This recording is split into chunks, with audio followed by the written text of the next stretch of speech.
প্রথম কর্মসূচি আছে ভাই সামনে আসেন। আজকে এখানে অনেকে অনেক কথা বলছেন। আমরা দেখেছি আমাদের নেত্রীর গ্রেফতারের পরে যখন আমরা প্রোগ্রাম নিয়েছি, কর্মসূচি দিয়েছি, আমরা তো সবচেয়ে ভালো দেখেছি যে কতজন এসেছেন, কতজন আসেননি। আমি স্বাধীনতার ইতিহাস জানি, সেই সময় কে যায় নাই। ভারতে আমরা সব চলে গেলাম, এন্টায়ার ক্যাবিনেট চলে গেল। বঙ্গবন্ধুর সাথে ইয়ার কথা বলার সময় যেই ব্যক্তি ছিল সর্বক্ষণ, সে গেল না। তাজউদ্দিন সাহেবের একটা বই রিসেন্টলি পড়বেন আপনারা, তার মধ্যে লেখা আছে যে তার যাওয়ার কথা ছিল আমাদের সাথে, সে যায় নাই। আমি নাম বলতে চাই এই মুহূর্তে, সে যায় নাই। 14 জন পর্যন্ত ঢাকা থাকলেন। পরে জিইউসিকে টেলিফোন করে বললেন আমাকে পাকিস্তান পাঠিয়ে দাও। পাঠিয়ে দেওয়া হলো। তার স্ত্রী একজন সিন্ধি ডিভোর্সি, আমরা তার ইতিহাস জানি। কোনোদিন তার কোনো কনস্টিটিউয়েন্সি ছিল না।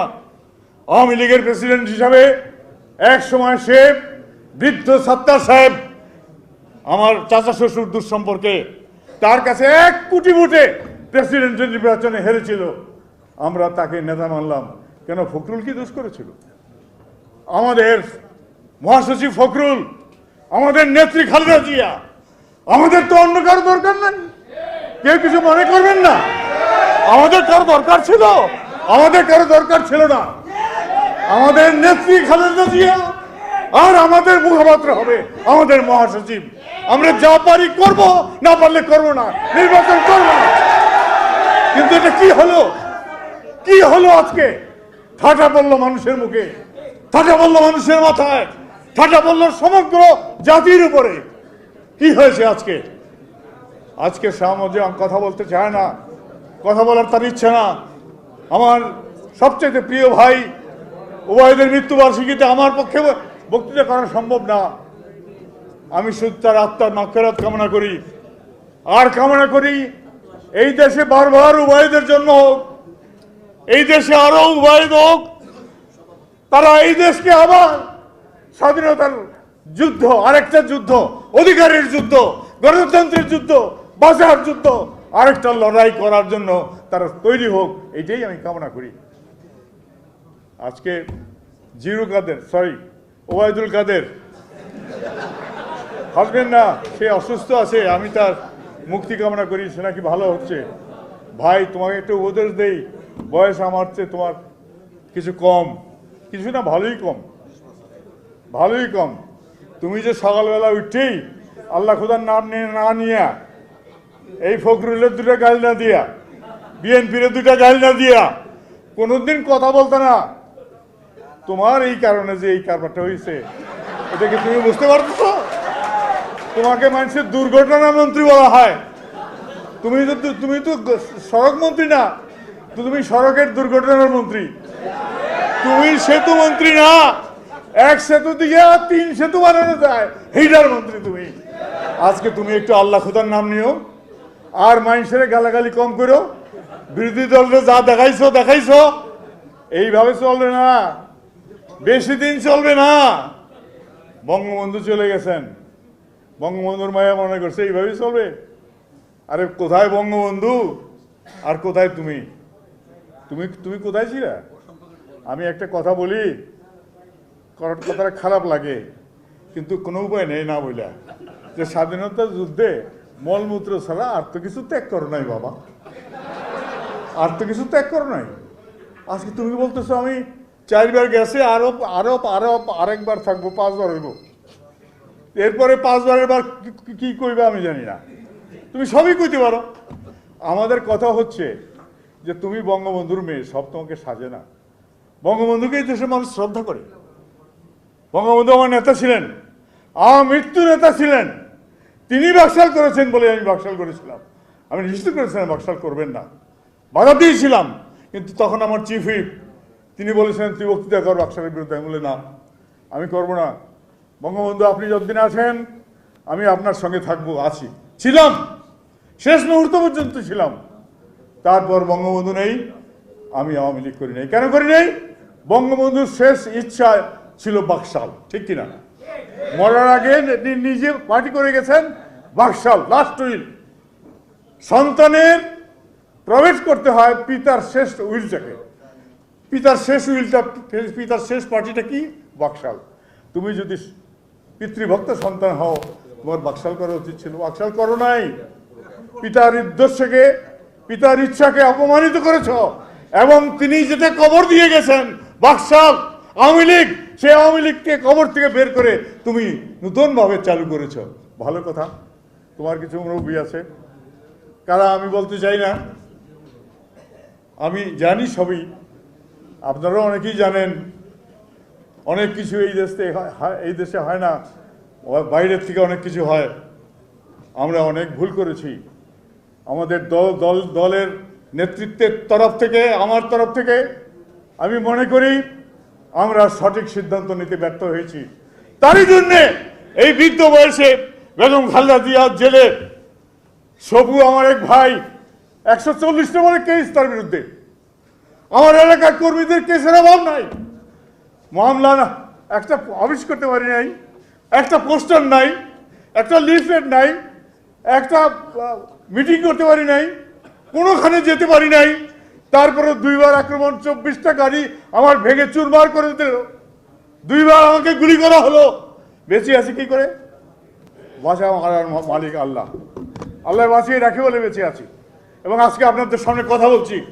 আর ওই লোকটা বলে কি যে ওই নির্বাচনের অভিজ্ঞতা কাজে লাগাইয়া ভালো করে ইলেকশন করেন। এই ইলেকশন ভালো করে হইতেছে? এই ইলেকশন উপজেলা ইলেকশন দেখো নাই? এই ঢাকা সিটি ইলেকশন তোমরা দেখো নাই? তারপরে তোমরা শুনলে না, 1 মাঘে শীষ যায় না, 1 মাঘে শীষ যায় না।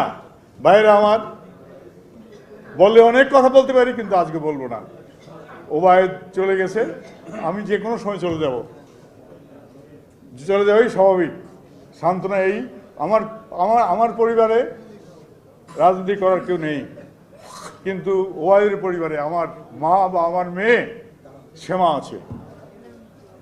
তাকে আমি আমার মেয়ের মতোই জানি, আমার পরিবারের সদস্য বলেই জানি।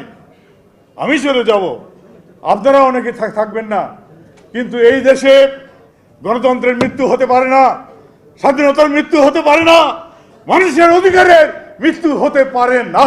এই দেশের ইতিহাস বারবার এটা প্রমাণ করেছে, আর একটিবার আমাদের প্রমাণ করে দেখাতে হবে। আমরা তো দেখেছি কারা কারা সেই প্রোগ্রামের মধ্যে থেকে আস্তে আস্তে চলে গেছেন। আমরা তো দেখেছি এই নির্বাচনের মধ্যে তারা বেরিয়ে আসছেন, প্রতিবাদ করছেন। সুতরাং শুধুমাত্র কথা বলে, শুধুমাত্র একটা বন্ধ আবদ্ধ ঘরের মধ্যে নিরাপদ জায়গায় এইসব কথা বলে কিন্তু আমরা সেই শত্রুকে পরাজিত করতে পারবো না।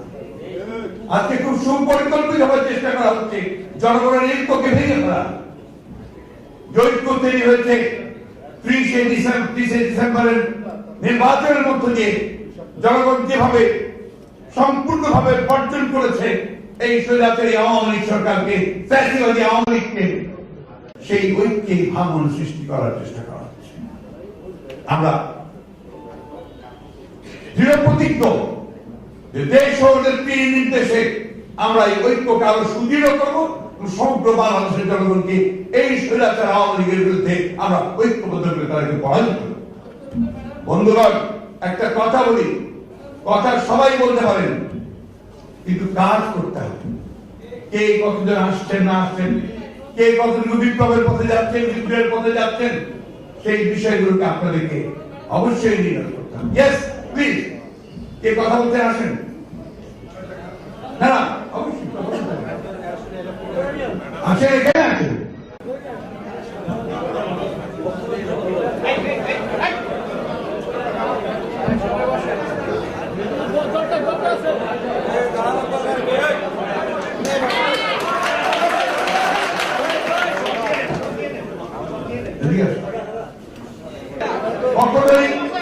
কখনোই জনগণকে বিভ্রান্ত করবেন না। আমি যে কথা বারবার করে আপনাদেরকে বলি, কিছু আমরা আছি যারা জনগণকে বিভ্রান্ত করছে, জনগণকে বিভ্রান্ত করা যাবে না, উচিত নয়। রাজনৈতিক শক্তি যারা আছেন, সত্যিকার অর্থে দেশপ্রেমিক যারা আছেন, তাদেরকে কিন্তু এই বিষয়গুলো উপলব্ধি করতে হবে। এই কথাগুলো আমি এখানে তুলতাম না, আমি তুলেছি একমাত্র এখানে অনেকেই বক্তব্য রেখেছেন, যে বক্তব্যগুলো আমি মনে করি বাংলাদেশের জনগণের পক্ষে বক্তব্য নয়। আজকে আমাদের লক্ষ্য হচ্ছে এই ভয়ঙ্কর ফ্যাসিবাদকে সরাতে হবে বাংলাদেশ। সেই সরাতে গিয়ে এই ঐক্য ভেঙে গেলে আর কোনোদিন সরাতে পারবেন না বন্ধুগণ। সেই জন্যই আজকে আমাদেরকে সেই ছোটখাটো সমস্যাগুলোকে বড় করে না দেখে অটুট ঐক্য করে তুলতে হবে, দলের মধ্যে ঐক্য করে তুলতে হবে, একই সঙ্গে আমাদের জনগণের মধ্যে ঐক্য করে তুলতে হবে। সেই লক্ষ্যে আমাদেরকে এগোতে হবে। তাই আজকে যে ওবায়দুর রহমান সাহেবের এই মৃত্যুদিন আমি আপনাদের কাছে অনুরোধ জানাতে চাই যে তাকে অনুসরণ করে, তাদের পথকে অনুসরণ করে আসুন আমরা সবাই নির্ভয়ে এই স্বৈরাচার এই সরকারের বিরুদ্ধে দাঁড়াই। দখলদার একটা সরকার, এ তো জনগণের নির্বাচিত সরকার নয়। জনগণ তাদেরকে সম্পূর্ণভাবে পরিত্যাগ করেছে। একটা দেউলিয়া আওয়ামী লীগ হয়ে গেছে। আওয়ামী লীগ এখন আর রাজনৈতিক দল নেই, জনগণ থেকে সম্পূর্ণ বিচ্ছিন্ন, জনগণের কাছে তাদের কোনো স্থান নেই। তাই বন্ধুগণ, আরেকটা কথা বলতে চাই, অনেকেই বলছেন যে বিএনপি নিঃশেষ হয়ে যাবে। বিএনপি কোনোদিন নিঃশেষ হবে না, কারণ বিএনপি রাজনীতি জনগণের রাজনীতি। এই দেশের মাটির গন্ধ হচ্ছে বিএনপি রাজনীতি। এই দেশের জনগণের যে শ্রমের যে ঘাম, সেই ঘাম হচ্ছে বিএনপি রাজনীতি। এই কথা মনে রেখে আমাদেরকে সামনের দিকে এগোতে হবে। বিএনপি ছোট করে দেখলে চলবে না, বিএনপিকে তার পথে এগোতে হবে বন্ধুগণ। বিএনপি বারবার এই চক্রান্তের মধ্যে পড়েছে, বিএনপিকে বারবার ভেঙে পড়ার চেষ্টা করা হয়েছে, সেই এরশাদ ভেঙে পড়ার চেষ্টা করেছে। এবং আজকের যে দিন, যে আজকে সত্তার সাহেবকে সরিয়ে দিয়ে ক্ষমতা নিয়েছিল এরশাদ সাহেব, চেষ্টা করতে 9 বছর পারেনি। পরবর্তীকালে আবারও চেষ্টা করেছে, আওয়ামী লীগ চেষ্টা করেছে বিএনপি বের করতে, পারেনি। এবং এই সর্বশেষ বহু চেষ্টা করেছে, এখন পর্যন্ত বিএনপির একজন কর্মীকেও কেউ সহায় দিতে পারেনি। আমি সেই জন্যই বলছি যে এখন সময়টা খুব কঠিন সময়। আমি কখনো দুঃসময় বলি না, আমি বলি কঠিন সময়। এই কঠিন সময় আমাদেরকে অতিক্রম করতে হবে অত্যন্ত ধৈর্য এবং সাহস। আসুন আমরা সেই সাহস ও ধৈর্য নিয়ে এগিয়ে যাই।